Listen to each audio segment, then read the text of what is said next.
নবী না থাকলে না মক্কা না মদিনা। ওরে ওই পাথরের কাবায় আমরা চিনি না, আবার কাবায় শুনে সুবহানাল্লাহ। নারে তাকবীর, নারে রিসালাত, হুজুর ফয়জানে মিল্লাত। আমার আলা হযরত আজিমুল বারকাত বলছে, হাজিও শহনशाह का रोजा देखो, अबे काबा तो देख चुके। সুবহানাল্লাহ, বেশক সুবহানাল্লাহ। নবী না এলে মক্কা, ওকে মক্কা শরীফ তবে হলে নবীর আগমন, নবীর কদম পড়েছেন তো ও মক্কা শরীফ হয়ে গেছে। নবীর কদমের স্পর্শেতে মদিনা শরীফ হয়ে গেছে। যার কারণে মক্কা হলো, যার ওসিলায় মদিনা হলো, আজ তাকে বাদ দিয়ে দিয়েছো।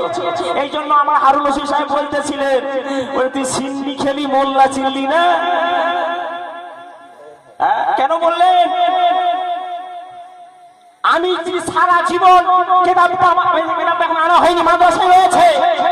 শেখ আব্দুল হক মুহাদ্দিস দেহলভী আলাইহি রাহমাতুল্লাহ লিখতেছেন দিনের মাকতুবাতে, সারা জিন্দেগি যদি কেউ লা ইলাহা ইল্লাল্লাহ লা ইলাহা ইল্লাল্লাহ বলতে বলতে মারা যায়, ওই ব্যক্তিটা ঈমানদার মারা গেল না, ওই ব্যক্তিটা বেঈমান মারা গেল, বেঈমান মারা গেল।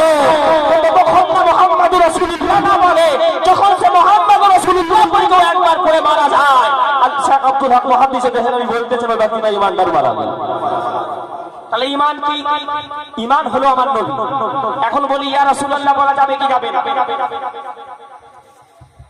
আমি তো দু পাতা পড়েছি বাবা।